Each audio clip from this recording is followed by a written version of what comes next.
Let's go. We do it every week. It is the SEC Power Rankings. I will say, as far as the Bobby Petrino tracker in him getting the next head coaching job at the Arkansas Razorback football program, I think it's gone in the right direction. I probably would just make Bobby the next coach. So let's break down our normal rankings. By the way, Gunnar Stockton, I wouldn't be opposed to a few of you if you are definitely one of those feisty ones out there putting some dimes down on Gunnar Stockton to win the Heisman Trophy.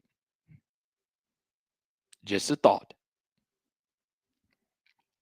Let's start with the bottom row here. I think South Carolina now has to be the worst team in the SEC. So Kentucky showed some fight versus the Texas Longhorns. Kentucky was at home, and they were able to almost pull off the upset versus Texas. Of course, that game was at night.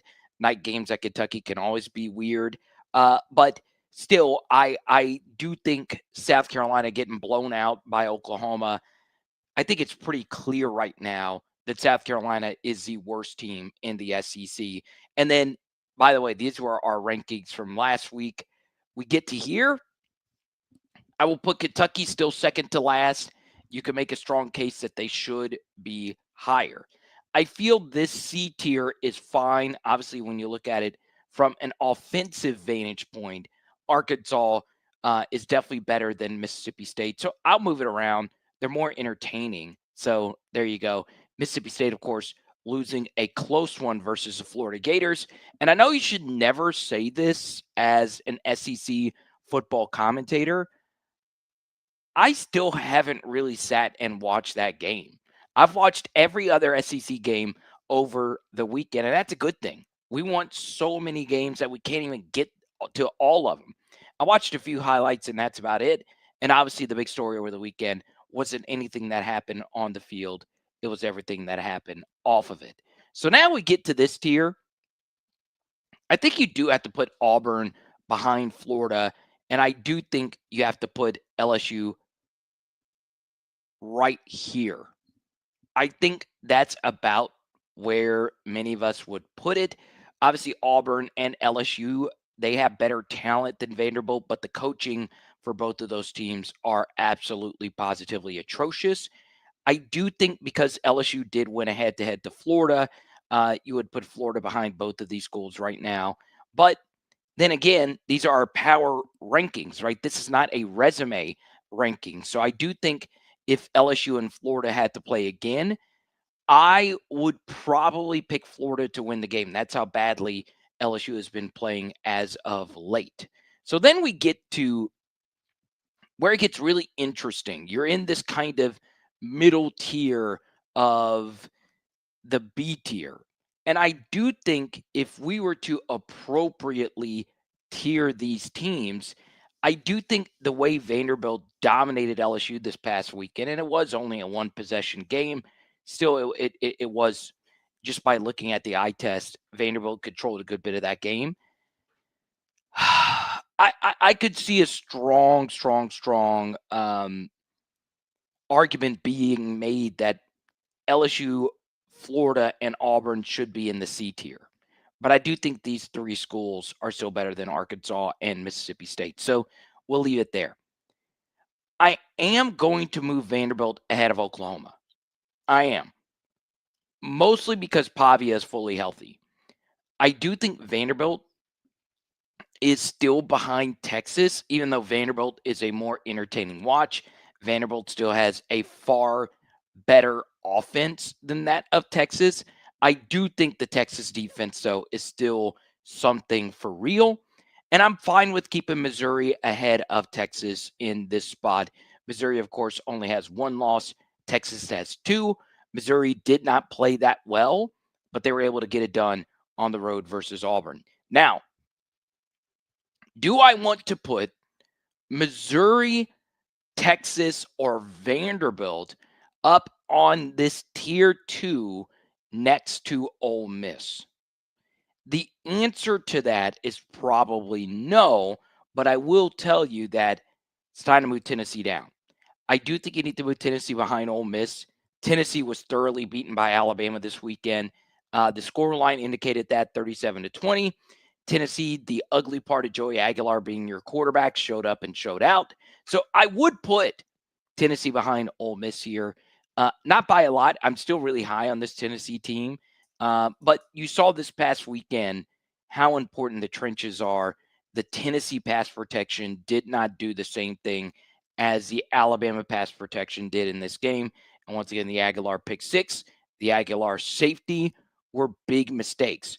Now, there were plenty of instances where the pass protection let him down, but Aguilar should have gotten out of that safety. And obviously, the pick six was the pick six.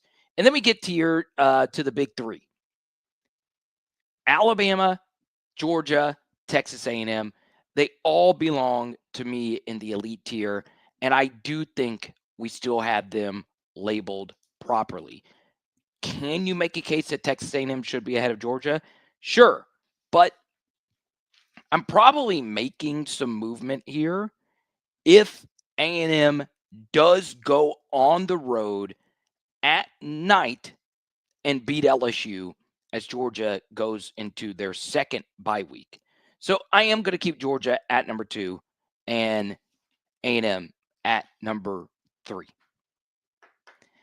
I know that I would get quite a bit of pushback for Tennessee being ahead of Missouri. And many should feel Missouri is right here. You could talk me into it for sure. But you also have to factor in that one of these schools played by far the best team in college football right now, and they had to play them on the road in week 1, and no one else in the SEC had to play this opponent, and that, of course, was Texas at Ohio State. But Texas did not play well on the road versus a bad Kentucky team. So I am fine with leaving the power rankings as this, okay? I would probably put Florida ahead of LSU, as crazy as that sounds. Some of it is eye test. Some of it is I do need to go back and watch the Florida game. So we'll leave it at that. Auburn probably should be in this tier. The more I think about it, ahead of these schools, though, still. We'll see, though. Auburn and Arkansas, of course, will play this next week. Now, a few things before we skedaddle. Do I think Bobby Petrino should be the next head coach at Arkansas? We touched on it a little bit earlier, and I still believe he should be. I do. I think from a cost perspective, it makes a lot of sense. I think he does the most valuable thing you can do as an offensive play caller, which is, of course, move the football. So I would go Bobby Petrino as the next head coach of the Arkansas Razorbacks. I am perfectly fine with doing that very thing. Okay. Now, what about the Florida job? Who should Florida go after? James Franklin's name is being brought up. And the thing about James Franklin's name I don't quite understand is Penn State threw a lot of money at the problem. And what happened? It didn't get fixed.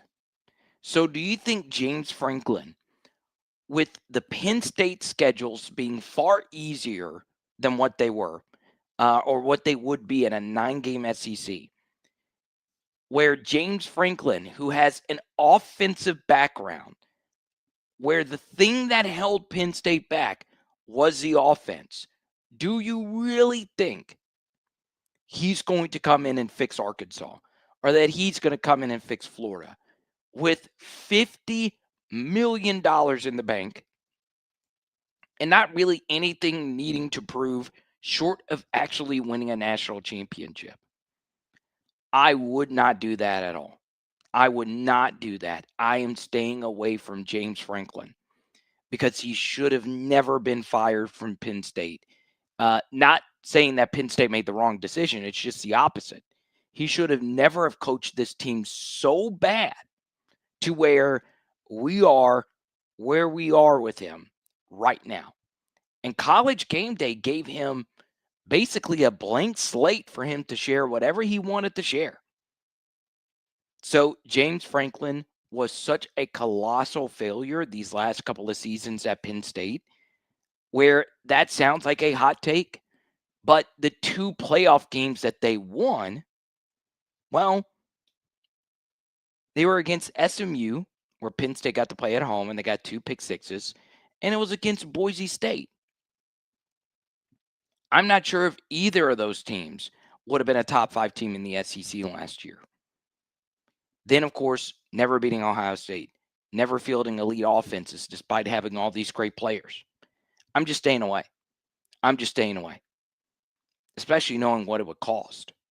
So let me know what you guys think down below. I am just not a James Franklin guy. I'm just not. Now, as far as John Mateer, it looks as if John Mateer is not going to win the Heisman. Sorry to share that. I love doing John Mateer film studies. I love watching him play. I do think, though, it's starting to get a little wobbly outside of just the hand situation for old Johnny Mateer. Okay, so quick live stream. We'll be back next Monday at 5:30 for another fun edition of the SEC Power Rankings. Okay, we'll talk to you soon. It is Power Hour SEC. Boom! Tonight, we're doing some Detroit style pizza. Let's go. Ha, ha, ha.